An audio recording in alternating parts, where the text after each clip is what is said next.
In 2024, can a smartphone do all that of a dedicated cycling computer? Let's talk about it. First, what is a dedicated cycling computer? Well, you leave it on the front of your bike, it connects to all your sensors via ANT+ or Bluetooth. From there, you track the data in real time. At a glance, while you're cycling, you can look at that data, and post-ride, you can automatically upload it to Strava. And that is a dedicated cycling computer. Well, what stops an iPhone from doing all that? Before, it was the ability to connect to ANT+.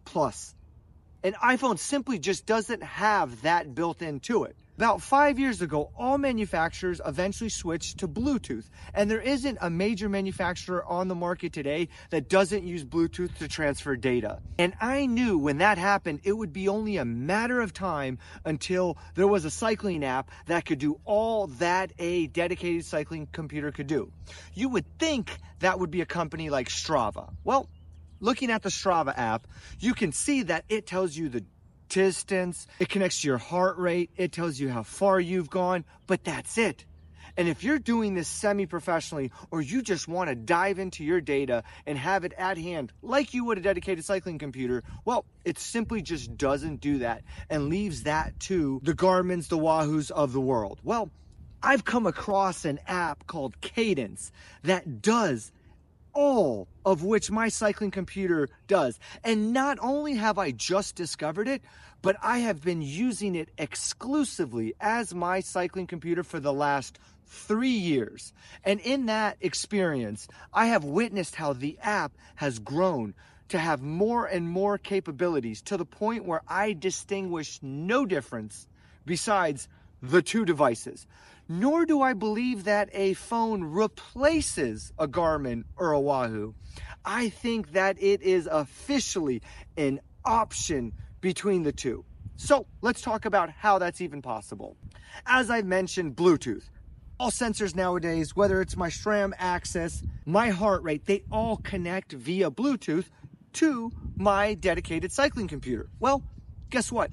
All those same capabilities work with your iPhone with inside the Cadence app. You're able to connect to a plethora of sensors. So the ability to track data is no longer limited between the two devices. To even prove that, a Garmin radar even has support within the Cadence app. My SRAM power meter, no problem. My Wahoo heart rate, no problem. It all connects inside the app. So now let's talk pros and cons. I think the biggest pro a dedicated cycling computer has is the battery life compared to an iPhone. With a Garmin or Wahoo, you only need to charge it once or twice a week, if that. With a cycling computer, you're going to charge it every night. Well, I want to talk and, in a sense, debunk that myth.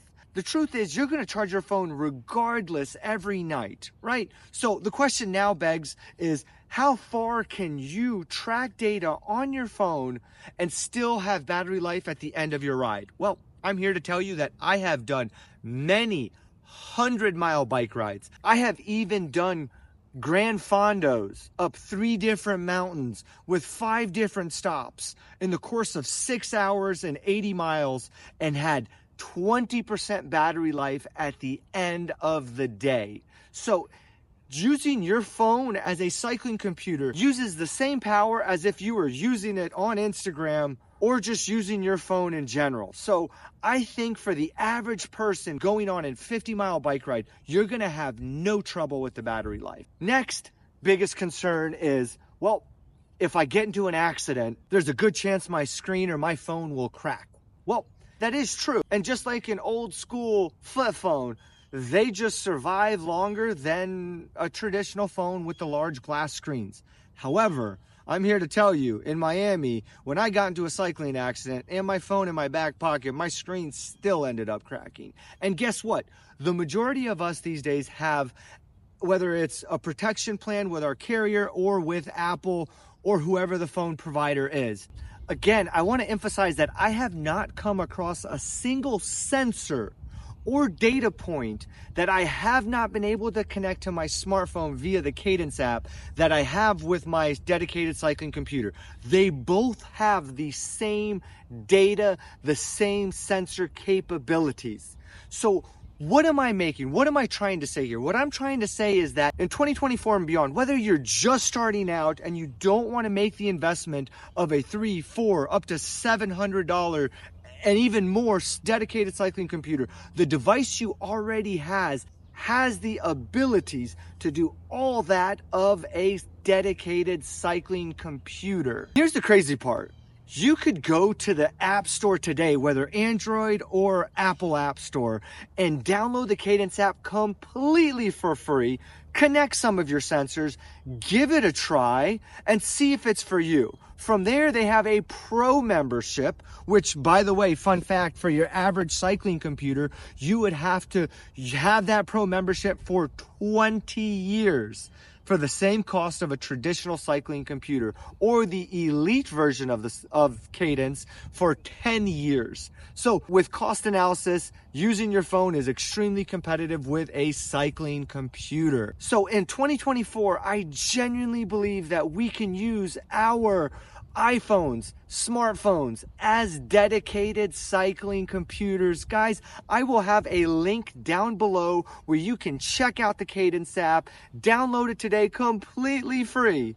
And if you have any questions at all, or you disagree with some of these comparisons, shoot them down below and I'd love to have a discussion with you. Thank you for watching, and I'll see you out there.